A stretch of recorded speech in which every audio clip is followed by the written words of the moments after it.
اوعي تغلطي غلطتي دي وانت بتسوي الفطير، وهخليكي تتعلمي من الخطأ ده، ولا اكبر شيف وهتتحدي كل الشيفات. انا واثقه ومتاكده انك هتقومي حالا تطبقي الوصفه دي، وهقولك على السر الحقيقي. صلى على رسول الله. تفتكروا ان انا بسوي الفطير في درجة حرارة عالية زي العيش؟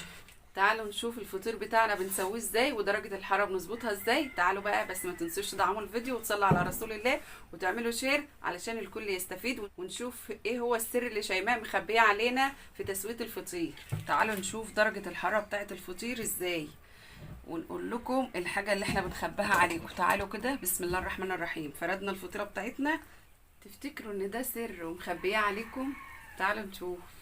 بقى ندخلها الفرن ونشوف. بنولع الفرن قبلها ب10 دقايق او 5 دقايق على ما يسخن كده وايه، على نار هاديه، وبعد كده بنظبط الحراره بتاعته. ادي درجه الحراره بتاعه الفرن من الجناب. لو العيش بنعلي عليها اكتر من كده، عشان في واحده بتقول لي هو انت بتخبزي الفطير زي درجه حراره العيش بتبقى عاليه؟ لا، الفطير هيشعوط منك وهيبقى عامل زي المسلوق من جوه، تمام. لكن انا بظبطه من الجناب كده، وبعلي القاع برضو علشان انا بسوي الفطير في صاج الومنيوم. بسم الله.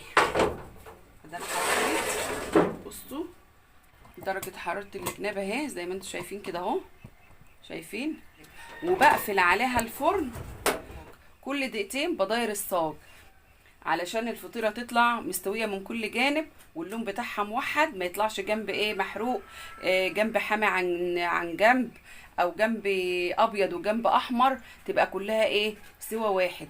هوريكم دلوقتي الفطيرة بعد ما نضيرها، وكل ما تبدا تقب معانا، كل مرحله تبدا تقب هوريكم دلوقتي الفطيره. صلوا على رسول الله وما تنسوش تدعموا الفيديو. لسه اول مره افتح عليها من بعد ما ايه حطيتها معاكم اهي. بسم الله الرحمن الرحيم اهي. بصوا، وابدا ادير عليها، شايفين تبدا تقب اهي.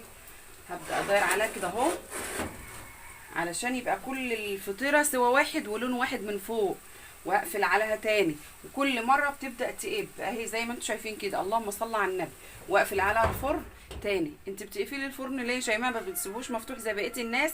لا، الفرن ما بقفل عليه بيساعد على السوا بتاعه واللون بتاعه يطلع موحد.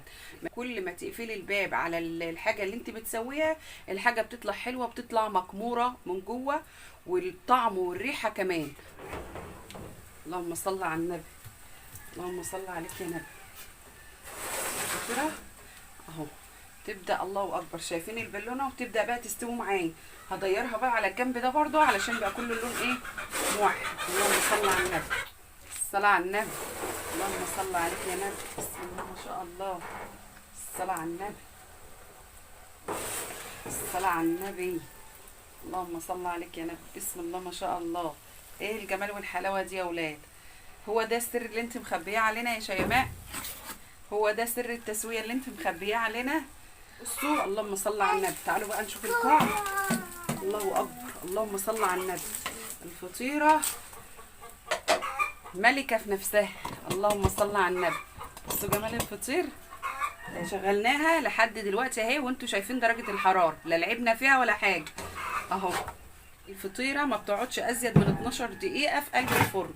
لو قعدت اكتر من 12 دقيقه، طبعا ما تقعد نص ساعه معاكي من خروجها من الفرن، هتطلع ناشفه ومجلده، وهتجلد وهتشدي معاكي كمان. طبعا ما تخرج من الفرن كده على طول اقوم دهنه لها حته قشطه علشان الوش بتاعها بقى يلمع، وتشوف الفطيره بتاعتها وشها ما يقشرش، وطعم وريحه ايه ما تتوصفش، وتشم الريحه بقى ايه لاخر الشارع. الناس تعرف ان انت بتعملي فطير. لما حط اللايك، حط اللايك عشان خاطر ماما عشان خاطر ماما بتحبكم. بحبك. صلى على رسول الله. صلى على رسول الله. وما تنسوش تدعموا الفيديو. مش